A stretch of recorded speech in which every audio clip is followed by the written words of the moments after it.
जय श्री कृष्ण। नमस्कार दोस्तों, आप सभी का धार्मिक बातचीत यूट्यूब चैनल पर बहुत बहुत स्वागत है। दोस्तों, पिछले अध्याय में हमने भगवान कार्तिकेय की जन्म की कथा का अध्ययन किया था। आज के इस वीडियो में आप अशून्य सायं व्रत दान की विधि का रसपान करेंगे। दोस्तों, वीडियो में आगे बढ़ने से पहले आपसे निवेदन है, वीडियो को एक लाइक कर दीजिए। धार्मिक बातचीत यूट्यूब चैनल को सब्सक्राइब करके एक बार कमेंट बॉक्स में लिख दीजिए जय श्री कृष्ण। तो दोस्तों, रसपान कीजिए आज की कथा का। मैथिल ने कहा, हे ब्राह्मण देव, आपने दया करके इस पुनीत इतिहास को सुनाया है। अब आप अशून्य शयन व्रत धारण करने की विधि भी सुनाने की कृपा करें। तब सुरती देव जी बोले, हे नृपश्रेष्ठ, मैं तुम्हें इस व्रत का वही विधान सुनाता हूँ जो भगवान श्री हरि ने अपने ही श्री मुख से किसी समय लक्ष्मी जी को सुनाया था। व्रती मनुष्य को चाहिए कि अपने सामर्थ्य अनुसार स्वर्ण या चांदी की सुंदर मूर्ति बनवाए, उसे सुंदर वनमाला धारण कराएं तथा पीतांबर पहनाएं। उसका विधि पूर्वक नित्य पूजन करें। भगवान की इस प्रतिमा का पूजन श्रावण शुक्ल द्वितीया के दिन से प्रारंभ कर 4 मास तक करता रहे।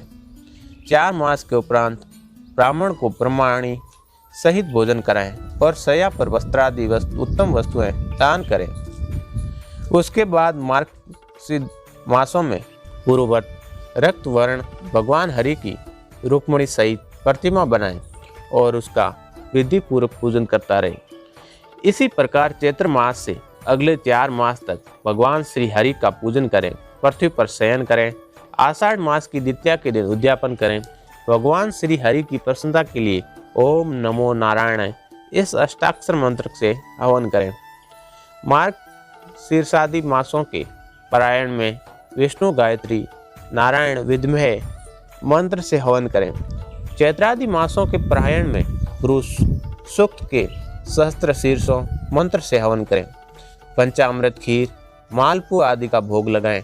भगवान लक्ष्मी नारायण की सोने अथवा चांदी की प्रतिमा को स्नान कराएं और उसके सम्मुख भोग धरें। फिर ब्राह्मणों को भोजन कराएं तथा उन्हें वस्त्र और अलंकार दें। निरंतर 12 दिनों तक ब्राह्मणों को मालपुआ देता रहे।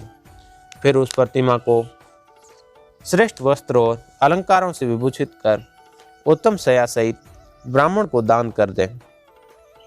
दान करते समय इस प्रकार से भगवान की प्रार्थना करें, हे जनार्दन, जिस प्रकार से आपकी शय्या लक्ष्मी जी से अशून्य है, उसी प्रकार हे मधुसूदन, इस शय्या दान के द्वारा मेरी शय्या भी अशून्य बनी रहे। इस प्रकार भगवान को प्रसन्न करने के उपरांत व्रती को चाहिए कि वह भगवान का भोग लगाकर स्वयं भी भोजन ग्रहण करे। इस व्रत को पुरुष, सौभाग्यवती स्त्री तथा विधवा अशून्य शयन के लिए धारण करें। जो भी प्राणी मोक्ष की कामना करता है उसे ये व्रत अवश्य ही करना चाहिए।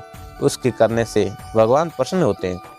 इसके करने से दिव्य सिद्धियां प्राप्त होती है, दुर्लभ लाभों की प्राप्ति होती है तथा नाना प्रकार के सुख एवं संतान की उपलब्धि होती है।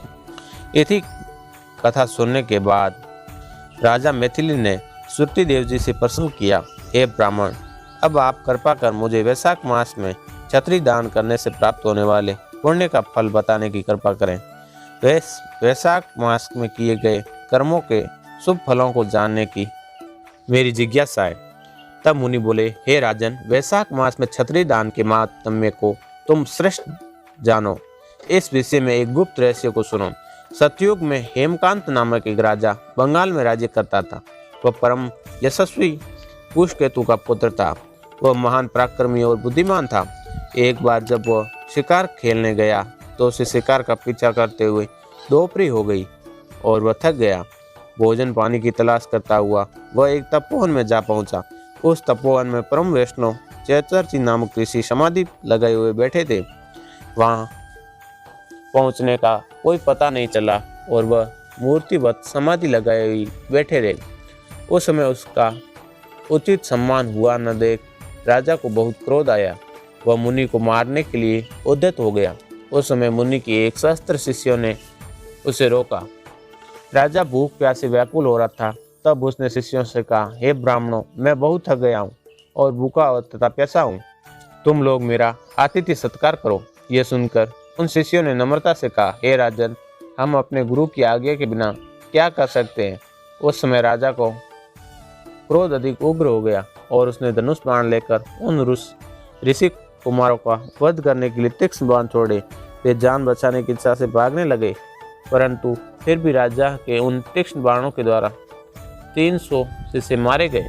से शिष्यों को भाग जाने पर राजा और उनके सैनिकों ने उस आश्रम को लूट लिया और वहीं पर भरपेट भोजन भी किया। रात्रि होने पर जब राजा अपने महल को वापस लौट कर आया और उसके द्वारा पिता कुशकेतु ने वन का सारा हाल सुना तो वह बहुत दुखी हुआ। ऋषि कुमारों के वध की बात सुनकर राजा कुशकेतु बहुत रुष्ट हुआ। उसने अपने पुत्र की बहुत भर्त्सना की तथा उसे अपने राज्य से निकाल दिया। पिता के द्वारा निष्कासित होकर राजा हेमकांत जंगल में मारा फिरने लगा।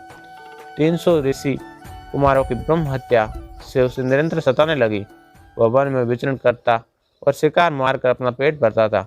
इस प्रकार उसे जंगल में रहते हुए 28 वर्ष बीत गए, परंतु उसे एक पल का भी चैन प्राप्त नहीं हो सका। देवात वैशाख मास में एक दिन दोपहर को उस वन में होकर त्रित नामक एक महामुनि जा रहे थे। वहाँ धूप की प्रखरता के कारण मुनि बेहोश होकर गिर पड़े।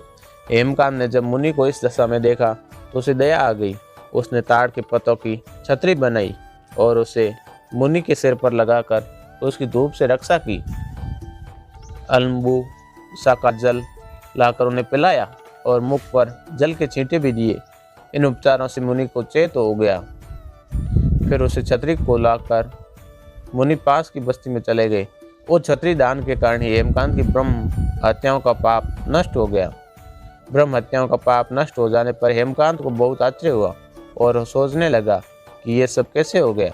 तभी देवात हेमकांत को सर्गग्रहणी को रोग हो गया, जिसके कारण उसे बहुत कष्ट हुआ।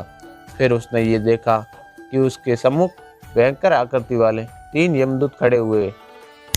वह उन्हें देखकर बहुत ही दुखी हो गया। तभी उसे छत्रीदान का स्मरण हो गया। निदान तभी देवात हेमकांत को सर्गग्रहणी का रोग हो गया, जिसके कारण उसे बहुत कष्ट हुआ। फिर उसने ये देखा कि उसके सम्मुख भयंकर आकृति वाले 3 यमदूत खड़े हुए। वह उन्हें देखकर बहुत ही दुखी हो गया। तभी उसे छत्रीदान का स्मरण हो आया। निदान उसने भगवान विष्णु का स्मरण किया, जिसे भगवान प्रसन्न हो गए और उन्हें विश्वक्सेन को यह आज्ञा दी कि तुम जाकर हेमकांत की रक्षा करो और यमदूतों को भगा दो। वह वैशाख मास में छतरी का दान करने से निष्पाप हो चुका है। इस कारण तुम उसे कुशकेतु के पास ले जाकर उसका राज्य भी दिलाओ। भगवान की इस आज्ञा को पाकर विश्वक्सेन हेमकांत के पास जा पहुंचा। उसने उसे यमदूतों से मुक्त कराया और निरोग भी कर दिया। फिर वह उसे साथ लेकर उसके पिता के साथ पहुंचा और उन्हें भगवान विष्णु का आदेश सुना दिया। भगवान की आज्ञा को सिरोधार्य कर राजा कुशकेतु ने हेमकांत को अपना राजपाट सौंप दिया और स्वयं पत्नी के साथ ले वन में तपस्या करने के लिए चला गया। हेमकांत वैशाख मास के प्रभाव को समझ चुका था, अतः उसने बड़ी लगन के साथ सदैव वैशाख मास का सेवन किया, यथोचित दान दिए, छतरी और जल का दान किया। इस पुण्य के प्रभाव से वह सभी प्रकार से सुखी और संपन्न बना रहा। उसके यश और वैभव में निरंतर वृद्धि होती रही। वह इस लोक में समस्त श्रेष्ठ सुखों को भोगता हुआ पुत्र पौत्रादि से भी सुखी बना रहा और अंत में विष्णु लोक को प्राप्त हुआ। ये राजन, इस प्रकार ये व्रत धर्म, अर्थ, काम तथा मोक्ष इन चारों फलों को देने वाला है। वैशाख मास सचमुच ही अति श्रेष्ठ फलों का दाता है। तो दोस्तों, ये थी आज की कथा। आपको आज की कथा सुनकर कैसा लगा हमें कमेंट बॉक्स में कमेंट करके ज़रूर बताना। और दोस्तों, आपको आज का वीडियो पसंद आया, वीडियो को एक लाइक कर दीजिए। धार्मिक बातचीत यूट्यूब चैनल को सब्सक्राइब करके एक बार कमेंट बॉक्स में लिख दीजिए, जय श्री कृष्ण।